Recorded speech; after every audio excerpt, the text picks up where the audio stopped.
in this tournament, you don't really know the opponent you're going to play. So what's the game plan? Just kind of a general thing, or just let's concentrate on what we do well? I mean, we do a little bit of both. I think we haven't played Georgia or Auburn for quite some time, so we work on some tendencies of what they do.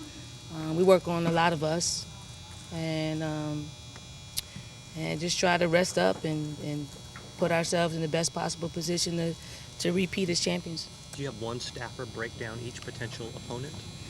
Um, yeah, fortunately, Coach Schmiel has Auburn, and Coach Boyer has Georgia.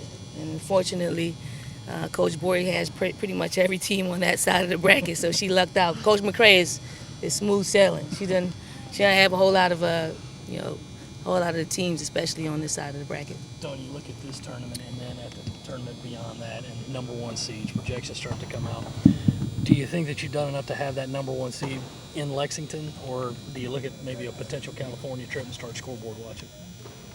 I really don't know. I don't care at this point. We've had a number one seed.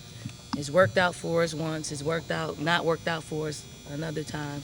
I think we need to concentrate on what we're doing and what we can control, and that's just continue to win and try to win basketball games and try to win championships and let the committee do its job. Coach, what does it take to win 3 games in 3 days in a format like this?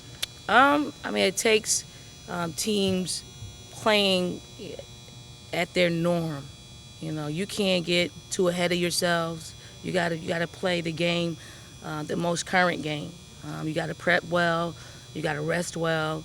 You gotta balance all of those things. And I think since we're champions of this tournament. I think we've been there before, but we're bringing in different players as well. So the team that stays closest to how it played in the regular season, I think will win. How beneficial is it to basically have a home game, at least have a tournament in your state's borders? We'll see how that works out, on Friday. But I think it's a great thing. I think it's a great thing for our fans. They're going to show up. They're going to give us and all of the SEC an opportunity to fill an arena up, see some great basketball, and enjoy the great state of South Carolina. How tough is it for a player to win back-to-back SEC Player of the Year honors in this league? Well, Tiffany Mitchell made it look a little easy, but it is tough being in this league and knowing that opponents do set up defenses to stop you and you're still effective, and that's what Asia Wilson's been to our basketball team.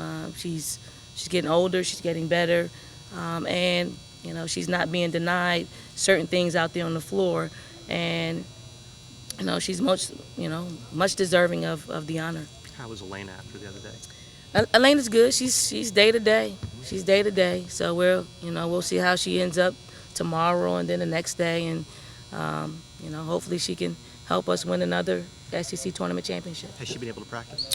She did not practice today. We only had one practice, so she did not practice today. She's still getting treatment. Is that the same ankle from Missouri? It is. Okay. It is, yeah. Don, if you look at it with Elena maybe being, I guess, questionable or whatever, would you go ahead and maybe think, even if she's ready to go, to start Bianca again and have kind of speed at the start of the game? I mean, that's an option, but it also, Kiki Harrigan is playing extremely well, so we got options. Bianca will be ready to go no matter, if she's starting or if she's coming off the bench. Kiki's probably a little bit more of a wild card, but she's playing well. And when a player's playing well, you got to capitalize on the moment. At this point in the season, is it tough to keep going? Do you hit a wall at some point? And do you personally hit a wall? And have you seen that from your players? And is it tough to sort of regroup after winning the regular season SEC title?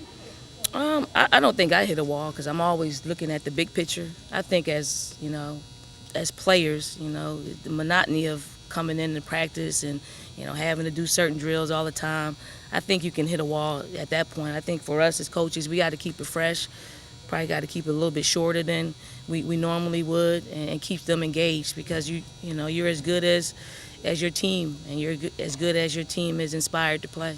Is it motivation for you after winning the regular season crown to also add the tournament championship to leave no doubt that you are the best in the league?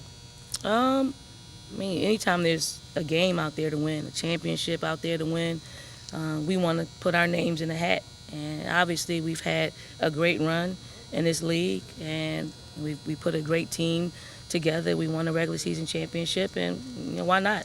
Why not? You know, we just gotta play our best basketball this weekend, and I think we're heading in that direction.